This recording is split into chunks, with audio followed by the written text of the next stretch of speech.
My dearest friends and fellow Americans, Tom Homan is in Minneapolis. We're going to take a deep dive. The Joe Rossano Show is next.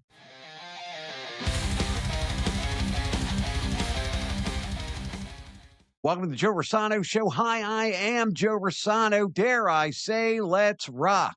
In Minneapolis, the immigration enforcement story that once seemed confined to headline scrolls has exploded into a national conflict. Two fatal shootings involving federal agents, a surge of protest, and now Trump administration has dispatched border czar Tom Homan to take command of ICE operations in Minnesota. This is Operation Metro Surge on steroids, and the political temperature couldn't be higher.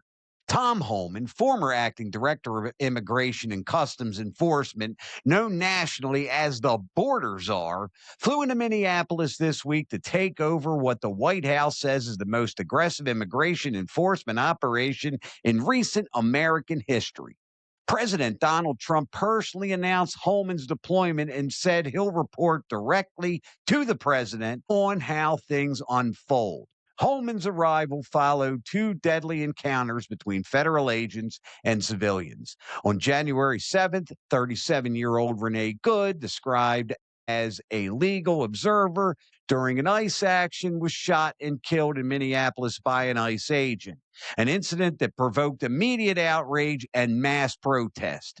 Then just a few days ago, on January 24th, Alex Preddy, a 37-year-old ICU nurse and a U.S. citizen, was shot and killed during another federal enforcement action. His death sparked national headlines, thousands of demonstrations, and serious questions about the use of force. Trump administration's early narrative about Preddy's shooting was disputed by video analysis and local witnesses. A preliminary government review later confirmed two federally deputized officers, one from the Border Patrol and one from Customs and Border Protection, fired their weapons after a struggle at the scene.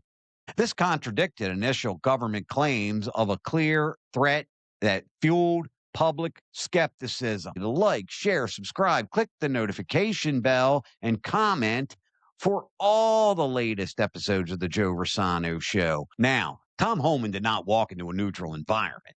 Minnesota Mayor Jacob Frey, Minnesota Governor Tim Walz, and Minnesota Police Chief Brian O'Hara met him shortly after he arrived. Frey's message was blunt. Stop Operation Metro Surge and focus on public safety, not protests. Walls back calls for an impartial investigation and for federal agents to step back while those investigations proceed. Homan defended federal government agents and pushed back, stating broadly that law enforcement must support our officers and get criminals off the streets. But the political optics are complicated. Protesters have accused federal agents of heavy-handed tactics, tear gas, pepper spray, and what some described as occupying force rather than law enforcement presence. Criticism is now coming from unlikely places. Major tech leaders like OpenAI's Sam Altman and Apple's Tim Cook publicly condemned ICE's tactics, calling for de-escalation and open transparency. Over 60 CEOs, including voices from Google, Meta, Salesforce, signed on to public letters urging the federal government to reconsider aggressive enforcement in Minneapolis. This corporate backlash is unusual and signals broader unease.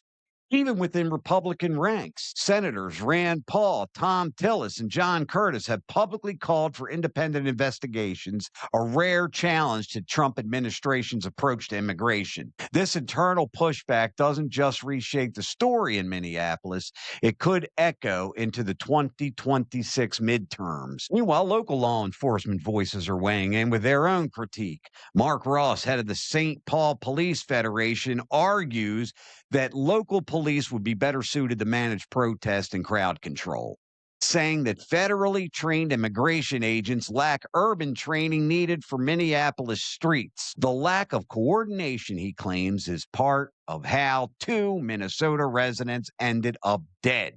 The questions now are massive. Will Tom Homan de-escalate the situation, or will he double down? Will the state government of Minnesota take responsibility for the backlash many residents blame on local leadership?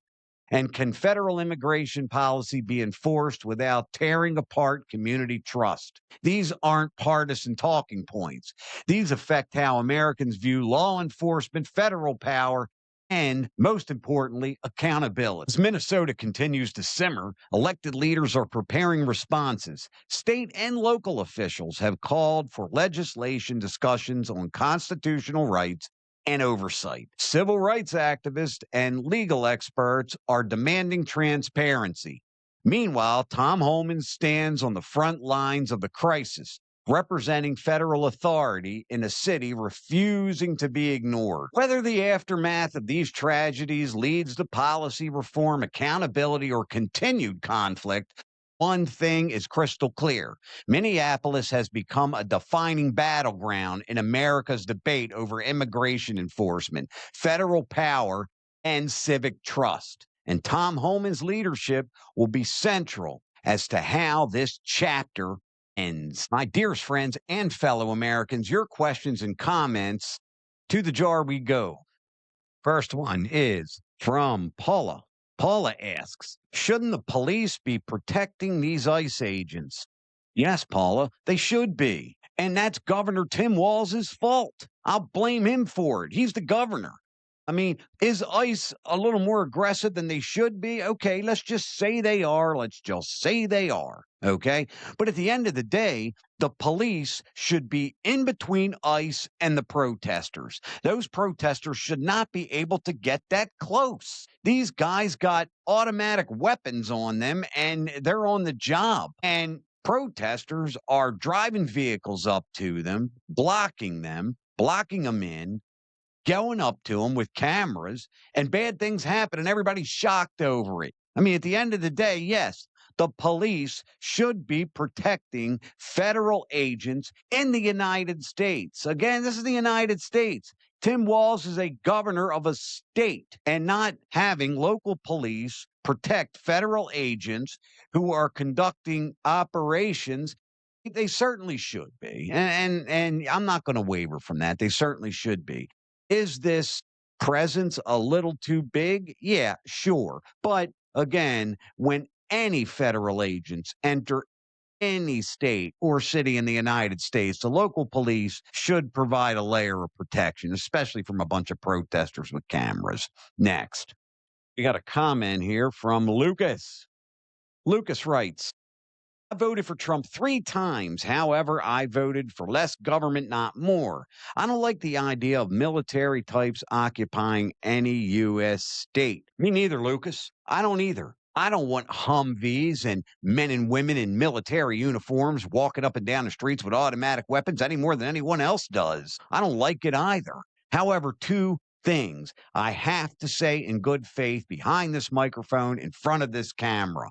Former President Biden and former Vice President, the border czar at the time, Kamala Harris, opened up the floodgates at the southern border, opened up the floodgates all over the United States, and at least 10 to maybe as many as 20 million migrants came into the United States, illegal migrants, I might add. Now, Donald Trump campaigned on mass deportation. He did. That was top ticket for him when he was campaigning was mass deportation. Now, is ICE a little more aggressive than the folks thought they were going to be? Yeah, I'd say so. 2 Americans are dead. 2 people are dead in Minneapolis. I don't like that at all. And I must also add that the illegal migrants that the Biden administration allowed into the United States have cost the taxpayer, us, $1 trillion, $1 trillion. So at the end of the day, we are where we are now. And again, Trump campaigned on this and he won all 7 swing states in the popular vote. So, I mean, at the end of the day, no, I do not like military types in our cities. Absolutely not. Absolutely not. But at the end of the day, I'm not sure what the solution is now. Again, there is mass migration that has come into the United States, and it's got to be dealt with one way or the other. So I hope that helps. Once again, thanks for tuning into the Joe Rossano Show. We certainly appreciate it. Please, I ask you kindly to like, share, subscribe, click the notification bell, and comment for all the latest episodes of The Joe Rossano Show. As always, my dearest friends and fellow Americans, God bless you. Don't forget to adopt a pet, and we'll see you next time.